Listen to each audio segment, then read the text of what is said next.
Nikki, what's up, my man? It's been a long time in the works, but I'm glad to have you on the Order of Man podcast. Ryan, man, it's a total honor to be here with you, brother. Thanks for having me on. Of course, I've enjoyed our conversations about men and masculinity, and I think you've got some powerful insight, and so I know the guys will really resonate with what you have to share. Tell me a little bit about your thoughts just in general, because we've had these conversations about the state of affairs for men in society today. I know that's very broad, but I think that will allow us to go down some different paths and different veins for this conversation. Absolutely. Thanks for asking the question. So, Ryan, we live in a curious time in history. Throughout history, men have been, as you put it, providers, protectors, and presiders, right? It has been our traditional role. Yet in the last 50, 60 years, at least in large parts of the Western world, that whole paradigm seems to have been turned upside down. And men today, frankly, are lost. A lot of men don't know how to be. The women's lib movement happened in the 60s.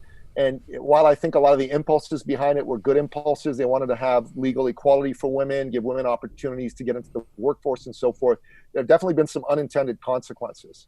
And one of the things is that the whole concept of a man being a masculine man, a powerful man who's there for his family, who's there for his society and his community, has been turned upside down. And there's this horrible sexist phrase called toxic masculinity that whenever I hear it makes the hairs on the back of my neck stand up, that really to me is indicative of how society has lost its way in terms of how it sees men and really what the proper role of men ought to be in society. You know what I'm saying? I'm curious what you think. I've got my own thoughts, but some of the guys want to hear my thoughts and some don't. So I'm curious what your thoughts are about specifically the term toxic masculinity. Again, I have my own thoughts. Most people know what it is who are listening to this podcast, Yeah. but I'd It's an really be really anti-man curious to hear sexist yours. term, brother. It's an anti-man sexist term and it needs to be banished. Period. Full stop. End of story. But let me say this. But is it though? I mean, look, maybe I'm playing a little bit of devil's advocate here though, because Sure. I think what a lot of people say is as they think to themselves, well, some of the atrocities that have been committed throughout history have been perpetuated by men, and so I think what they're saying is that masculinity is, if it's used incorrectly, can produce inferior results. Now, I don't happen to like the term either, but I'm trying to see both sides of it to the best of my ability. I totally understand. My thoughts on it are as follows. Okay, if you're going to be fair to the goose, you need to be fair to the gander. You know what I'm saying? If we don't want to use pejorative terms about women and femininity, which I absolutely believe we don't, and I think it's wrong to do so, we don't want to be using pejorative terms about men and masculinity. That very term makes a lot of men feel less than, that there's something wrong with them, even before they have an opportunity to demonstrate who they are through their character. And yeah, for sure, men have done some terrible things throughout history. But let's face it, men aren't the only ones who've done terrible things throughout history. No Some doubt. women have done some terrible things throughout history too. And No doubt. it's not about putting people down. You know what? You want to uplift women and girls. I'm 100% for that. But you also need to uplift men and boys, right? You got to do the same. Because if you don't, you're going to leave one gender feeling less than. And I got to be honest with you. If enough men start feeling that the world doesn't value them, there is a part of men that will fight back. And you're going to see that. A lot of men are going down this whole crazy MGTOW movement. You're familiar with the MGTOW movement. I don't think that's a good thing for our society to have men going down that way. And then there's young men who, without the proper type of guidance on what the right kind of masculinity is, lose their shit and go do some really crazy, heinous things out in the world. They go shoot people, they get involved in other crimes, and that's not a good thing. And I think it's really important for us to understand that, yeah, the world has changed, no question about it. We're not going to go back to how things were 60, 70, 80, 100 years ago, but we can go forward, bring in the best of what being masculine is all about to men and boys and to society. And if we do that and we honor men the same way we honor women and girls, it's going to be a beautiful thing for the world, and it's going to be a beautiful thing for the relationships between the genders.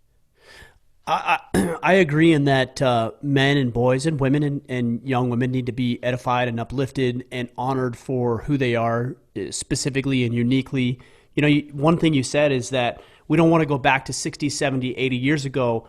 What do you see as being the problem with reverting back to that form of masculinity, if that's the right term? I don't think there's anything wrong with the form of masculinity that we had back then. Absolutely not. But I think in terms of societal norms, I think in terms of the role that women play, a lot of women today are not going to be happy going back to saying, look, all I want to do is go be in the home. As much as I think it's important for men and women to make their own choices, and there are women who are going to want to choose to be home, and I think that's the great thing. Like when I was married and my wife and I had babies, for a while she stayed at home with the kids, and I'm so grateful that she was able to do that. But for a lot of folks, you know what? The world has changed. They want to go be able to make their own way in the world. And if women want to do that and they're all empowered in doing that, more power to them. But the form of masculinity that we had back then, in terms of, men understanding their role as men, in terms of men honoring their families, in terms of men honoring women a certain way and being gentlemen, I think those parts of masculinity we should go back to and make them the new future. I just don't think we're going to go back to a world where women stayed at home and men went out to work. I don't think that's ever coming back. I agree, but at the same time, it's a little disappointing to me from my perspective. My wife, for example, is a homemaker. And what's funny is when you use the term homemaker, I think everybody's kind of like, should I use that term? Like, does it have a negative connotation? And I say it proudly. My wife turns this house into a home. She raises our 4 children. She provides dinner. She has bees that she keeps. She cans food. She makes dinner for us. Like, I say that proudly, and I get so frustrated when I hear just societally, and I'm generally speaking here. I'm using broad general terms here. It seems to me that society has diminished the role of a woman in the home, and I think that's just as honorable, if not more so, than a woman who goes out into the workforce. And it's very discouraging and disheartening when I see collectively society say that a woman needs to be a man in order to be valuable. And that's the furthest thing from the truth. It's very frustrating to me, especially with a wife who stays at home and does a wonderful job. I agree with you 100%. Kudos to your wife for what she does and for honoring that role of woman, wife, and mother. And I think that's a great thing. Honestly, though, for a lot of people, that's not really an option anymore. There's a lot of folks today. Our world has changed, and that's a really big conversation to have. But it's society's not teaching us to say, hey, you know what, family formation is the right way to go. In fact, one of the things that society teaches us is, you know what, you can get together with somebody, you can have kids with them, but if it doesn't work out, just leave. It's all good. I think that's horrible. I think that's horrible. I'm a man who's gone through divorce. I'm telling you, I don't recommend it. I absolutely don't recommend it. I have a fantastic relationship with my ex-wife. I have a new lady in my life. I get along with my ex-wife. In fact, prior to all this COVID nonsense, my lady and I went on vacation with my ex-wife and my kids together. And really? Yeah, twice we've done that. Wow. It's pretty amazing. I know. Interesting. But did she does she have a new husband? Did she bring him along? Does. She has a new husband. She didn't. He was welcome to come, but he's a musician and he had gigs, so he couldn't make it. I'm just curious how this works. Yeah. I mean, this is an interesting thing for me, so I'm curious how that dynamic works. Yeah, no, for sure, man. He's a good dude, and I'm glad she found somebody good to put into her life for herself. I'll tell you what, though, and I say this, I say this very clearly. I wish we would have been able to find a way to keep our family together and to keep our marriage together. I think that would have been best for the kids. And I think that would have been, frankly, in the long term, best for us. And I say this as someone who's in love with someone else, loves the relationship I have now. I'm really happy for my ex-wife, but I think the best thing is for a family unit to be able to stay together. The reasons we broke up, on the surface of it, society today would say, oh yeah, those are good reasons to break up. But honestly, 40, 50, 60 years ago, a lot of folks would have found a way to not break up over those reasons. They'd have had some tough times, but they'd have had their community rally around them and help them stay together. But it is what it is. It happens a lot these days. It's one of the reasons I'm a champion for men. It's one of the reasons I like to participate in men's groups. I've got a men's group here in Toronto that I run. It's just a small group of a few men and I that are together. I've done men's work. I've done Justin Sterling's Sterling Men's Weekend. I'm sure you've heard of Justin and his work. He's been around doing this kind of thing since the late 80s for men. And men need this work. Men really, really need to be around other men. That's why I'm so excited to be here with you, because, man, you are the biggest champion I know of men being with men, iron sharpening iron. You know, the order of man allows men to do that. And you run a lot of fantastic circles for men, and you're at the forefront of making this happen. I just want to see the order of man and other groups spontaneously around the world like this blow up in size, so that every man on the planet has men that he can count on. He's got his men that he can call if he's stuck at 3 a.m. in a Mexican jail. You know, because that sounds like you're talking from personal experience there. No comment. But I'll tell you what, you need to have those kind of men in your life. And those kind of men are the kind of men that you can talk to about anything. And if you don't have those kind of men in your life, if you just got men that you sit around and shoot the breeze and talk about the ball game, or how hot that woman looks, or, you know, how funny that dude looks when he's trying to approach that woman and she turns him down, that's not the kind of man that's going to help you become a better man. That's going to help you become more successful in life, in business. That's going to help you stop drinking too much, stop eating so much, get yourself in shape. It's not going to be the kind of man who's going to push you and say, hey, man, you're not protecting, presiding, and providing the way you ought to be for the people that you care about. You need the kind of men that are going to push you to be better than you currently are. I want to talk about this idea of banding with other men. I think it's very important, but I want to go back because I don't want to gloss over this, and I certainly don't want to pry where my nose doesn't belong, but I think it'd be really helpful for the guys. You said something interesting. You said, you know, the problems that you and your wife, your ex-wife at this time, had, you know, 60 years ago, maybe you've been able to work through those. Would you mind disclosing what some of those issues were? Because I think that'd be helpful for the guys. 100%, brother. So back in, I have two sons, and one was born in 2006, the other one in 2008. The one that was born in 2008, he was born with a condition called subglottic tracheal stenosis. In English, that means his windpipe is too narrow. For you and me, it's not a big deal to have a windpipe that's a bit too narrow. For a newborn, it's almost a death sentence. Not quite, but it can be. Wow. So my son went to the hospital because he had a hard time breathing when he was 2 months old. He was in there for 2 weeks. We really got freaked out. And then again, at a year and a half, it happened again. And this time, the doctor that originally looked after our son was on vacation, so one of his colleagues took over, and he was an alarmist, and he freaked my wife out. And I mean, freaked her out. This kid could die. We need to have this surgery. Now, the surgery they wanted to have involved sticking a tube down his throat, knocking him out, opening up his trachea, making it bigger and adding some foreign material in there to permanently make it bigger, leaving that tube down his throat for 6 weeks while he's knocked out. Keep in mind, he's a year and a half old. And the chances of success are decent, 80%, but there's a 20% chance of failure. And failure does not mean he goes back to where he was. Failure means he is permanently damaged. He will have to have a hole in his throat for the rest of his life. He won't be able to participate in sports or do normal things. To me, that was unacceptable. Now, at the time, my understanding and conception of how to be a man in a relationship as a marriage was not as advanced as it is now. I felt that I had to be tough and strong, and I just was rough on my wife verbally. I mean, not physically, but verbally. And I got angry with her. What I should have done is put my arm around her and say, honey, I love you. This is our boy. I'm with you. We're going to get through this together, and guided her through that. What I did instead is I got into an argument and a fight with her. And there were people around her, and unfortunately, this is something that a lot of men are going to deal with. If you are married to someone and you've got a good relationship, sadly, there are the kind of people that'll come around her, both men and women, who want to break up your happiness. And that's a fact. There's men who are going to want to try and take her away from you and have an affair with her. And there's women who just are they're going to hate to see her happiness, and they're going to try and find a way to break it up. And they're going to constantly be saying negative stuff in her ear.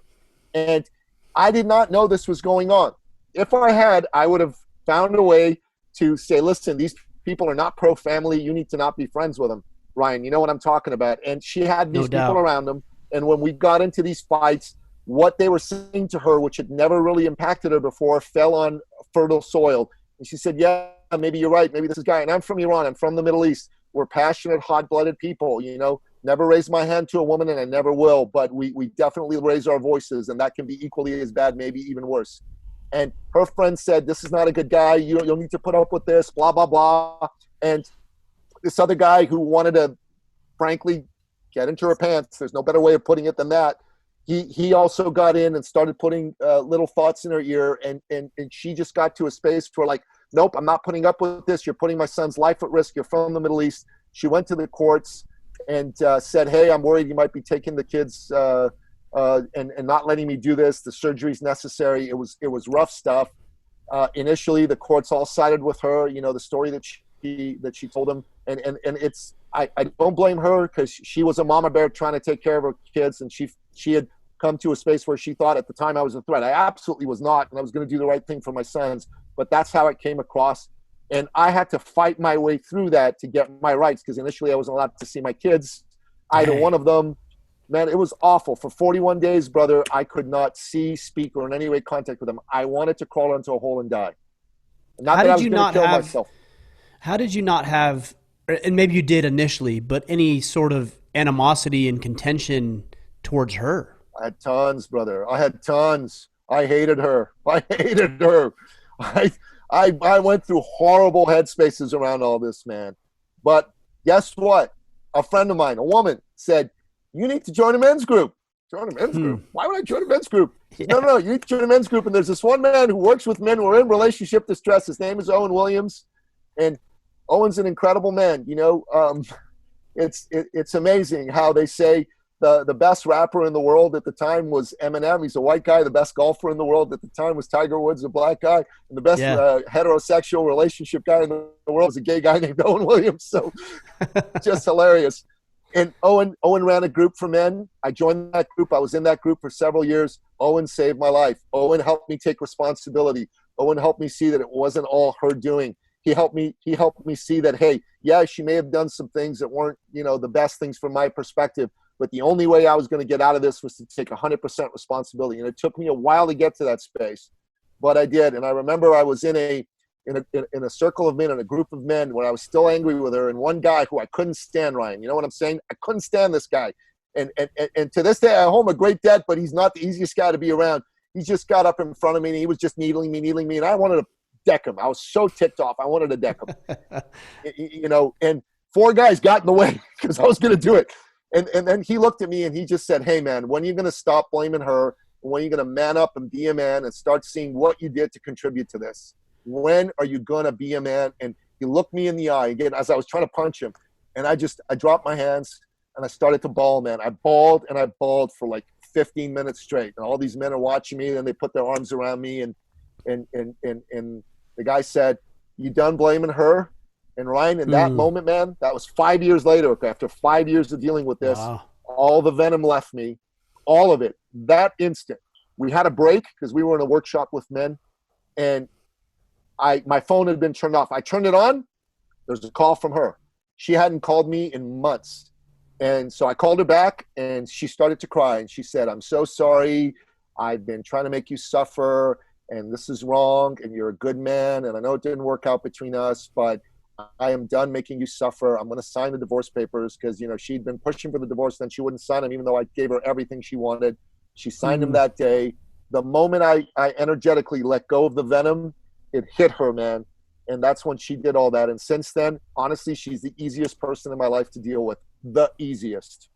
Easier than my kids, easier than my current lady, easier than my mom. Well, look, a little contention is a good thing. If it was easy, it wouldn't be fun. You know, that's how I look at it. Like my wife and I, she's hard-headed, she's stubborn. I'm hard-headed, I'm stubborn. And I like it because it's challenging, it's fun. If it was easy and she was passive, I'd be like, oh, this is boring. Like, how boring and lame would that be? So I like the contention. You know, one thing, though, I'm interested in is, as you're talking about this, like taking ownership, taking responsibility for your part to play in your relationship struggles, there's a lot of calloused men out there who I know of the hundreds of thousands of men who are listening are saying, well, yeah, but, you know, women are bitches and she did this and she was vindictive and so she had a part to play in that, which I actually agree with. You know, it takes two to tango. So what do you say to the calloused men who are like, yeah, but yeah, but my wife did this and my wife did that, and it's not 100% my fault. What do you say to that Nothing's guy? nothing's 100% anybody's fault, and fault and responsibility are distinct and separate from each other. And I think it's really important. If you go into fault, you're going to blame somebody else, or you're going to blame yourself. I don't want you to blame yourself. I don't want you to blame somebody else. Responsibility is you're able to respond. Responsibility is a position of power.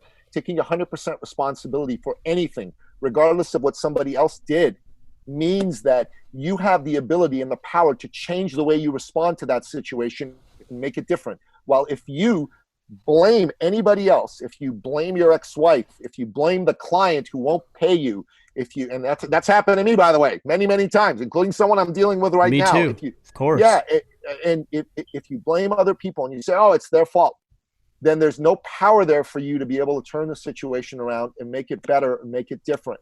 While if you take 100% responsibility, then all the power is with you, which means that you have the ability to reframe things in such a way that they can work better for you. And that's what I have to say to those men. So number one, being a man, being a masculine man is about being 100% responsible. If you're the kind of man who doesn't take responsibility, then I'm sorry, man, you're a soy boy, you're a beta male. You're not an alpha male. You'll never be an alpha male. You're never going to live the kind of life you want to live, because you're always going to be at the effect of other people. Real men are not at the effect of others. Real men are the ones who create effects for other people. You know, Mad Dog Mattis, when he was Secretary of State under President Trump, one reporter asked him one day, what keeps you up at night? He looked at her and he said, nothing keeps me up at night. I keep other people up at night. I love that. You know? I love that. And I just so like, powerful. I'm like, God damn, that's me, man. I keep other people up at night. I don't stay up at night. I sleep soundly. And that's the way it needs to be. And I say this to men. Hey, listen, you know what? If you want to go and say women are bitches, women are this, you know what? Women say men are bastards, men are pricks. So who's right? Who's wrong? I mean, yeah, I've got a sweetheart in me and I've got a bastard in me. And it's up to me to regulate what those are. And you know what? The thing you need to understand about a woman is hell hath no fury, like a woman scorned, or a woman that's lost faith and belief in you. And if that woman's being a bitch to you right now, there's at least a part of that you're responsible for. She fell in love with you because she fell in love with your potential. She fell in love with the way you were behaving and treating her. Owen Williams taught me this, man. Owen Williams is a genius. You ought to have him on your show sometime. That guy is the most brilliant man when it comes to relationship that I've ever met, by far, bar none. And he said, and she'll fall out of love with you based on your behavior. So if you married her and then you decided, hey, she won the lottery, I don't have to do anything else. I don't have to court her anymore. I can just relax. You're wrong. You need to court her every day. You need to remind her why she made a good decision in picking you. Because whether you believe it or not, she did pick you. She may have made you feel like you picked her, but it was her that picked you that allowed you to pick her in the first place. So make sure this woman feels on a day-to-day basis that you are the right guy, that she did good. And I messed this up with my ex-wife. I should have kept courting her. I should have kept making her feel she was special every single day. I should have made her believe in me and continue to believe in me by my behavior, and not just sit back like so many dudes do. So many men do this and go, she won the lottery. She got me. I'm married to her. I don't need to do anything. I can sit on the couch, drink beer, get fat, and not really work too hard. And when she says, honey, will you clean out the garage or take out the garbage? I'll just grumble rather than say, yes, ma'am, absolutely, because you're my princess, and it's my privilege to make my princess happy. What's the difference, though, between doing these type of activities? You talk about being fat, so the antithesis of that is continuing to train and work out and get strong and fit and everything else. What's the difference in your mind between doing that for another individual, even if it happens to be your wife, and doing it for yourself? Honestly, it should be done for yourself. 100%. It should be, because that's who you are and that's who you want to be as a man and as a human being in the world. But the beauty of it is that if you do that, if you continue to try hard, as it were, in life, that's probably the type of behavior you were exhibiting when you were courting her that had her be interested in you in the first place. While if you are a lazy slug, women don't like lazy slugs, man. Women like men who are ambitious. And ambition doesn't mean you want to be a billionaire necessarily. You know, you could be a guy who's got a job for the city, but if you're ambitious to be the best father you can be, if you're ambitious to be the best member of the community you can be, if you're ambitious to frankly build the best model cars in the whole neighborhood, she's going to look at that and say, this man's got it going on. He's sharp. I'm glad I'm with a man like this, rather than Jenny's husband who just sits on the couch, drinks beer, watches a football game, and never, ever does anything to make her feel like she is a woman who's lucky to be married to him.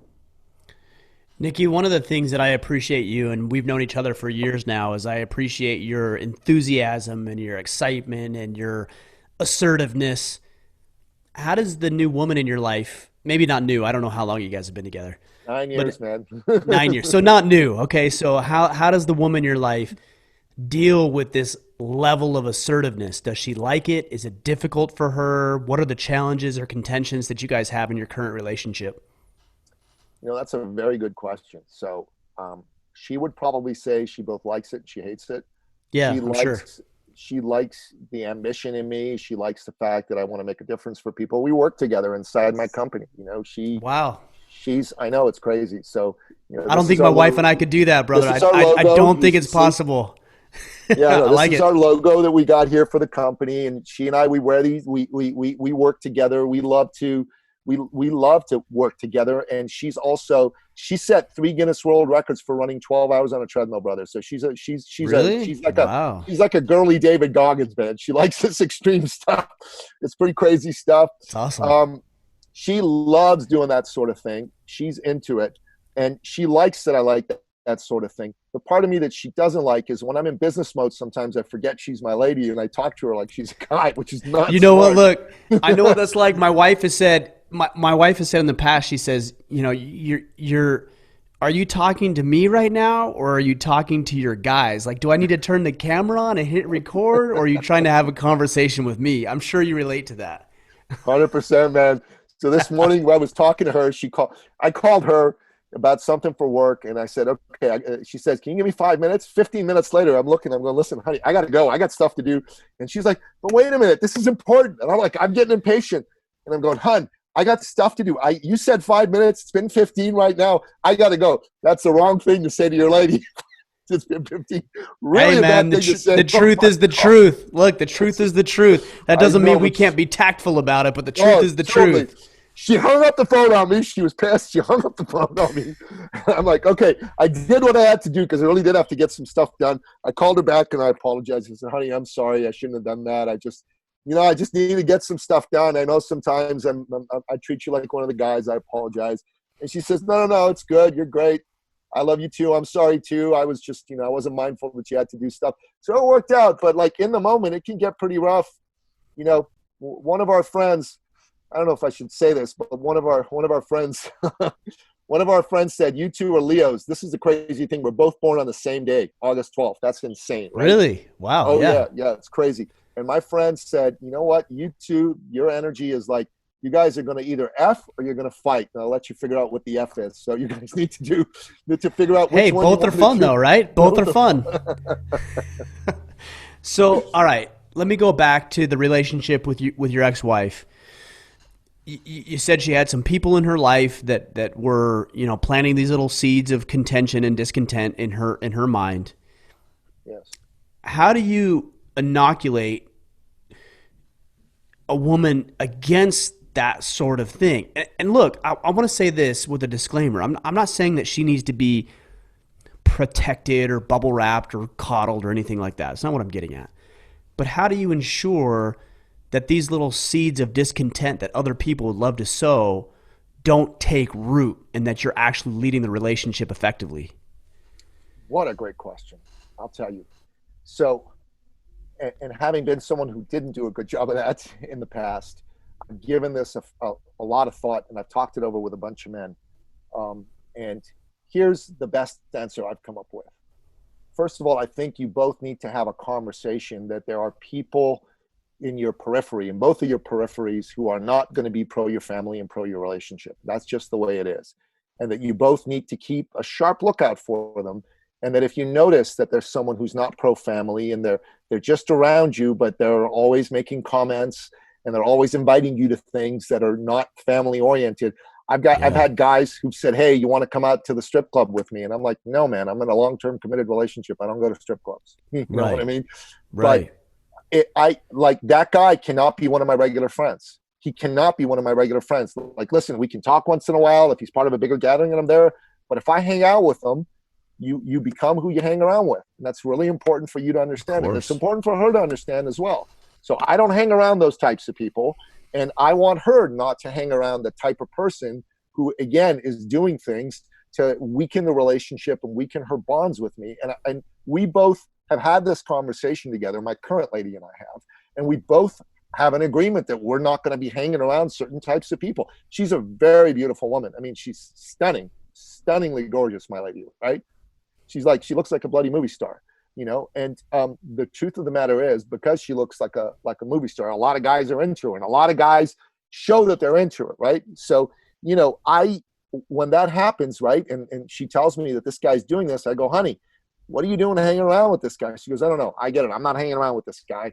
I'm just letting you know this the kind of thing that happens. And it's an agreement that we've made that if someone is showing interest, sexual interest, relational interest in the other person, no matter how good a friendship we have with that person, we're going to get that person out of our life, because there's just too much of, I don't want to say a temptation, but too much of a possibility of being around that kind of energy, eroding the energy that you have that keeps you solid and strong. You need to make sure that your environment, I think, is so strong that these types of seeds, if you will, can never fall on fallow ground, because it's possible for you and your wife to have arguments. It's possible for her to be feeling bad about you 100%, and you don't want to set the deck against yourself and your family. Well, okay, so I'm going to piss a lot of people off, especially our female listeners, as I say this. But you know what needs to be said, and I'd say it to my wife too, and I've had said it to my wife. Sure. Women tend to be, in my experience, a little bit naive about sexual interest from other men. They totally are. 100%. Oh, no, it's just friends. Oh, no, he's not interested. They don't understand. Either they don't understand, or they don't acknowledge it, or they refuse to acknowledge it. I don't know what it is, but women tend to be a little bit ignorant about that. I say that with all the love of my heart for my women in my life. So when you have an attractive woman, like you say your wife is, or your, do you call, what is it, your girlfriend? Is it your partner? Fiancé. Like, that's her. Take a look. Fiance. Okay. There she is, an attractive woman, okay? Yeah. So you've got your fiance, she's an attractive woman. She probably doesn't see advances from men the same way that you see them. So I'm wondering if she feels like you're being overbearing or irrational when it comes to these kind of requests from you. Look, you're 100% correct. Women tend to give men the benefit of the doubt, maybe when they shouldn't, certain men. And they like to see the best in people, like to see the best in men. That's probably why they fell for you. They because look, potential. if she had to fall in love with who I was, that would be a miserable proposition. She fell in love with who I could potentially be. Your potential. That's it. Yes. Women fall in love with a man's potential. Owen Williams taught me that too. So I totally get that. But they need to understand that men, when it comes to relationships and sexual interest, are really predators. They're the ones who go after what they want. And sometimes they're not above or below or beneath playing a role, pretending to be your friend when that's not at all what they want. I've had this discussion I've had this discussion with my lady, and she has not always seen things my way at the beginning, but I sat with her and I said, look, how would you feel if there was a woman who was interested in me that I hung around with and went running with and had phone call and text conversations with? I asked her, how would you feel? She took one look at me and she said, okay, I got it. It's done. Guy's out. And just like that, she did it, because there have been some women who've shown interest in me. I'm not as good looking as she is to women as she is to men, but she has seen it. She's come to me really upset and said, hey, that girl wants you. And I've said, really? Because sometimes I haven't noticed it. I've been pretty clueless about these things sometimes myself. But she said, yep, 100%. And I'm like, she's out. She's done. And some of these women have texted me and called me and said, hey, you want to get together? And I said, you know what? Honestly, I'm in a long-term committed relationship, and I totally appreciate that that's maybe not your even an interest on your end to try to explore anything else. But my lady's uncomfortable. You're an intelligent, vivacious, attractive woman, and out of respect for my lady, I can't hang out with you. And that's that. I say that to women, and if it upsets them, it upsets them. Too bad. That's how I feel about it. But I want my woman to feel good about me and how I comport myself when it comes to the respect that I show her in our relationship. It's very important. Yeah, and I can appreciate that. I mean, if you're telling her she needs to behave or act a certain way, and yet you're not willing to uphold yourself to the same standard, then obviously you're going to lose influence and credibility. And isn't that what being the man of the relationship is about? Is about credibility, authority, influence, but it's all voluntary. It's not like you're demanding that or you're seizing that. You're requesting that, and then she can decide whether or not she wants to voluntarily follow you or not. But the idea is that you can, I hate to say it this way, it doesn't sound right, but that you can get her to follow you without having to manipulate, coerce, or force her to. Listen, in a relationship, you both need to lead each other at times.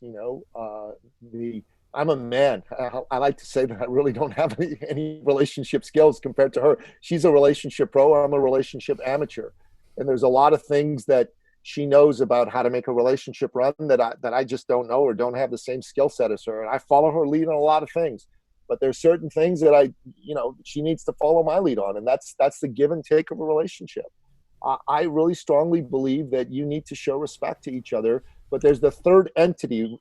This Owen Williams calls a relationship the third entity. So there's you, there's her, and there's the third entity, the relationship. And all of them need to be nurtured and respected. And you can't have a relationship last if the basic rules of how to keep a relationship solid are not followed. And one of the basic rules is you don't let people in there who are not pro the relationship. If there's people who are trying to damage the relationship, those people got to go. That's like having a bad apple as an employee. Somebody who's sowing dissension in the ranks, you got to get rid of that person as soon as possible, because if you don't, they're going to destroy all the good morale you have in your company and destroy it for you. I agree. I think sometimes there's obviously resistance to that from one party or the other, or sometimes a little bit of voluntary blindfolding. Like, I don't want to acknowledge that this is what is happening, and so we don't deal with it. And then we say, oh, I was blindsided. Were you? Or did you just refuse to acknowledge what was actually happening, right? I think that happens a lot of the times. I felt blindsided too. That's what I said when my wife left me back in 2009. And in retrospect, I shouldn't have been blindsided. I was messing up. I was messing up pretty badly in my relationship. And if I had my eyes open, then I wouldn't have messed up and I'd have been able to turn it around. Men need to understand. That's one of the reasons it's so important, Ryan, to be part of a group of men who have your back, because you can bring these kinds of issues to them and you can nip it in the bud. Owen said to me that by the time a woman tells you she's thinking of leaving the relationship, she's been thinking about it without sharing it with you for 2 years. That long? Wow. Interesting. So by the time she tells you, she's 98% made up her mind that it's over. And once she's fully made up her mind and closed her heart to you, your chances of getting her back are nil. You don't want to wait for her to say, I think we're having problems in our relationship. You need to pick up on those cues well beforehand if you have any commitment to keeping your relationship strong. One of the reasons I'm in a group with men right now is because I tend to buy my own bullshit. I'm a man. I weave a load of good bullshit out in the world. It's part of how I'm successful in the world. And it's dangerous when you start buying your own bullshit, because when you buy your own bullshit, you're done. And having a group of men around me means I don't get to buy my own bullshit, because these men are going to call me out, and they're not going to be gentle about it either. Not that they're going to deliberately try and hammer me, but if I'm around the group and I'm saying some crap about my lady, one of the men's going to go there and say, Billou, that's the biggest load of crap I ever heard in my life. Can you even listen to yourself? You listen to how you sound? And then at first I get ticked off and I go, man, what the hell are you talking about? Then I sit back and I go, yeah, wait a minute. He's right. He's completely right. I'm buying my own crap. No, it's important to have men like that, because if they sugarcoated everything, and this is actually one of the problems I see in society generally, is I see a lot of women trying to raise boys. And I know this anecdotally through my own emails I receive from women. And if you're listening and you're raising boys on your own, I'm telling you, you likely do the best job that you can, but you're a woman. That doesn't mean you're inferior. It means that there's something that's missing. You're not a man.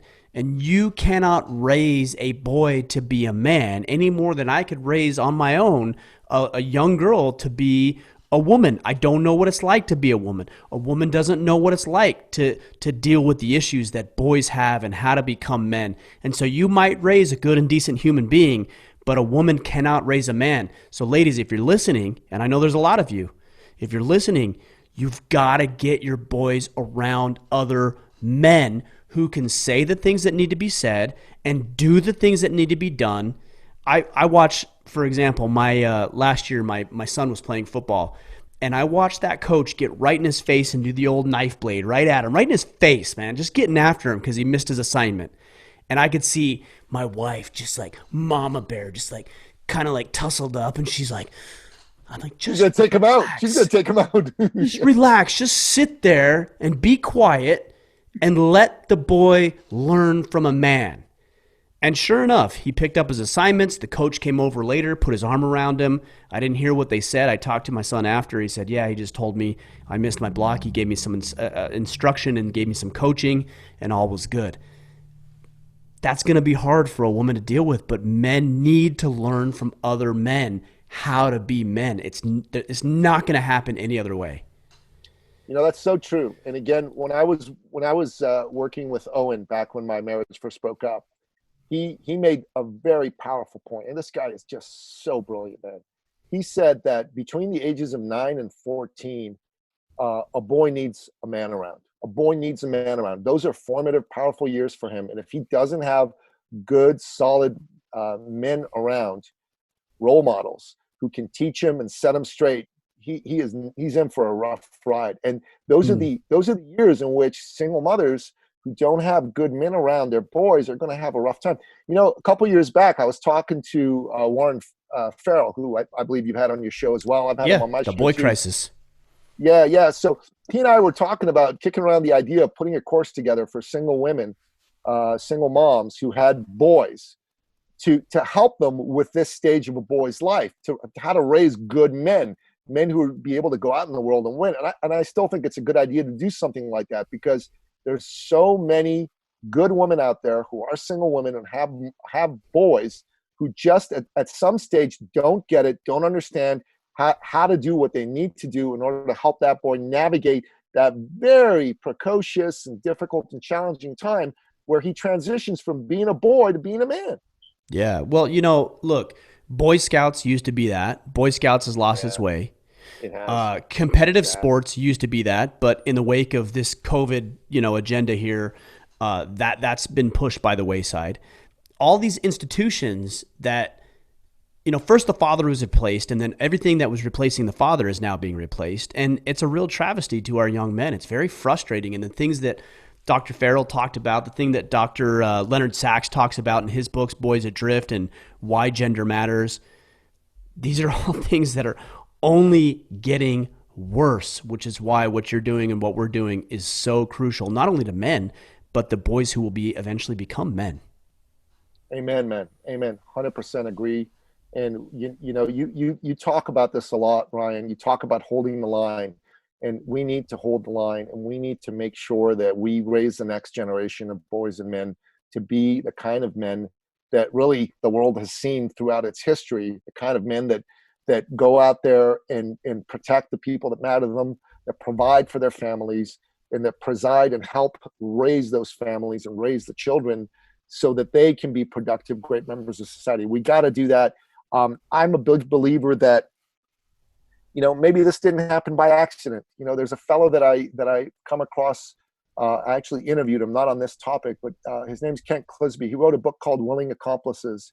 It's a really powerful book. And in it, he talks about how when the Soviet Union came into being in 1917, Vladimir Lenin saw the biggest obstacle to the goal for worldwide revolution, which was what communism was all about back then, was the United States. He called the United States the main adversary. So he had one of his chief lieutenants, a guy named William Munzenberg, who was a German communist, come to the United States with a cadre of committed communists and say, look, we're never going to defeat the United States from without, but we can defeat it from within. You need to go and destabilize its institutions. This is going to be a decades-long process, but you need to destabilize its school system, destabilize the media, and destabilize Hollywood, because Hollywood was just coming into its own back in those days. And William Unzenberg did exactly that. And in that book, if you read that book, you'll see that was planned. They had a plan to come in and change all the norms that have turned America into a great, solid society. And over a period of 50, 60 years, we're left with political correctness being the norm. We're left with schools being a place not that celebrate America and celebrate the virtues of masculinity and manliness that made America great, quite frankly, and now deriding America and deriding masculinity. And Hollywood used to be a fabulous place that made incredible movies that told the American story in such a beautiful way, and told the story of men that created and did great things inside the world. And now it's turned into something that craps all over that. And the less I say about the media, the better, because I think the media right now is just a dumpster fire of epic proportions. And it's very important for people to understand that these types of things don't happen in a vacuum. Other folks have had a role to play in this. And if we want to change the world, if we want to create a world where masculinity is celebrated, we're going to need to understand that we've got to go step by step through the institutions, retake them, and start having people like Ryan Michler stand up and talk about masculinity to the largest possible audience possible. And then to also help other men be inspired by what you're doing. So there's not just one Ryan Michler, but there's 10 million Ryan Michlers around the world doing what you do. That's what's going to change our world and put it on the right path, my friend. I think you're spot on, which is why I think we resonate so well and agree on a lot of these issues. I made a post on Instagram the other day about the undermining of religious institutions, the family unit, and small business, because those represent the greatest threat to the powers that would be. And, a lot of people agreed. Certainly a lot of people, tons of people agreed. Thousands and thousands of people agreed. But there was an overwhelming percentage of people who, didn't agree or refused to acknowledge this or saw it different. And I just thought, man, what a shame that we can't recognize that. I'm hesitant to use the word attack on masculinity. Again, I think vernacular and vocabulary is very important, but there's certainly an undermining of it. Because we as men and the boys that we will raise to become men represent the first and last line of defense against those powers that would be. In 1917 and on, like you had talked about, maybe it was communism, and I think that has made a significant resurgence in the form of democratic socialism, which is Marxism, which is communism, all blanketed and veiled under these words that we try to disguise the agenda in. I'm careful of talking about that because I have a lot of people say, well, that's conspiracy theory. It's really not. I mean, we know that men are being undermined at every turn, from the family unit to our religious institutions to boys being stripped of their rights to be around their fathers, to them primarily being raised by single mothers and being taught by female school teachers. It's really actually right there in front of us. 100%, man. 100%. You're 100% bang on, which is why the work you do is so important. And the fact that you get to reach so many men is so important. Honestly, I have a vision for you, man, where you reach 100 times as many people, 1,000 times as many people. And that honestly, there are literally millions and millions of people who are inspired by what you do to want to do that themselves inside other communities of men that maybe otherwise wouldn't be able to hear of you and the work that you do. I think it's so, so important. And you know what I do for a living is I'm a champion for entrepreneurs and free enterprise, right? I believe free enterprise is the most moral system of economics and governance the world has ever seen. And the United States of America is the avatar of that system. It has created so much abundance, so much prosperity, and brought more people out of poverty and into abundance than everything else combined throughout history has done. And that's why I'm so passionate about serving entrepreneurs, helping them win, because governments today aren't doing that. And the powers that be, as you say, aren't doing that. In fact, they're actively undermining them. That's why they need champions like myself to be able to stand up and say, hey, free enterprise matters, freedom matters. And to me, the United States of America is the one indispensable nation. It is the single greatest nation in the history of the world. Twice in the last century, twice, the so-called civilized nations of the world in Europe and Asia dragged the world to war in flames. And who had to come and save their butts and restore peace and prosperity? But the cornhuskers from Iowa and Nebraska, the garment workers from New York, the surfers from California, the cotton pickers from Alabama and Georgia, and the auto workers from Detroit, Michigan. Where would the world be without the United States and freedom-loving people, freedom-loving men like you? It would be in a hell in a handbasket under the Nazi jackboot and the Soviet hammer and sickle. And right now, this generation, once again, is being called upon to stand tall and stand strong against the forces that call themselves tolerant but are anything but the forces of so-called democratic socialism. The only difference between democratic socialism and Marxist socialism is one of them uses unfree elections to get their way, and the other one doesn't bother with that and just uses guns and weapons. America's great. America's wonderful. We need to stand up for who she is, and we need to make sure that men understand that men are the ones who need to stand up for these things. We got to stop taking a back seat and stop pretending this is no longer our role. This is our role now more than ever. Amen. Look, there's no question I can ask and no finer point that I can make than what you just said. So I think we'll end it right there because that's a powerful note to end on, brother. It really is. Man, I appreciate you. I knew this conversation would be powerful. It's been a long time in the works. Nikki, tell me how the guys can get a hold of you. Some guys are going to resonate. A lot of the guys obviously are going to resonate with what you're doing, and they're going to want to know more about your work and how to connect. 100%, brother. So listen, there's a couple of things people can do. I've got a podcast as well. It's called The Thought Leader Revolution. You've been a guest on that show a couple times. Yes, sir. Probably going to have you back on because we got to have you talking about the book again some more, because I think that the book's really fantastic. And I actually think I'd love to maybe even have you on once a quarter to talk about like a quarter of the book and what we well, do. Let me tell you this, Nikki. There is a new book that will be coming out very, very soon. So let me tell you that as well. We'll have these conversations, no doubt. Okay, so we'll definitely do that. I think that's great. I think that's important. So the podcast, The Thought Leader Revolution, which is on all the podcast platforms and also the thoughtleaderrevolution.com. That's one way people can get a hold of me. But I'm going to make an offer to you, and this is a bit of a crazy offer. You're going to think I'm crazy for making it, but I'm very sincere in wanting to make it. If you want to have a conversation with me and you're a man and you are having issues in marriage and you just want to have a conversation, or if you're a business owner and you're thinking, man, this crazy cat, maybe he's got some things I want to find out about, I am going to offer this. I will give 45 minutes of my time for free to any man who wants to do it. And the way for them to do that is they can go to one of my company website, ecircleacademy.com.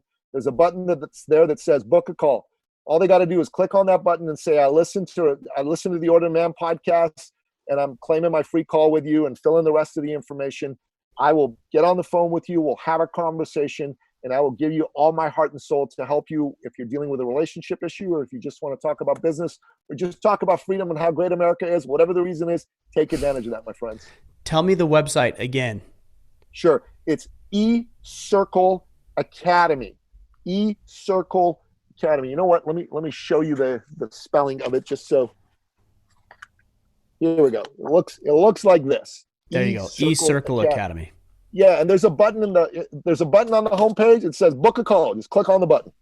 Right on, man. We'll sync it all up. Nikki, I appreciate our friendship and your continued guidance and your insight. It's been invaluable for me, and I know it's going to be invaluable for the men who are listening to this podcast. Thanks for joining us, brother.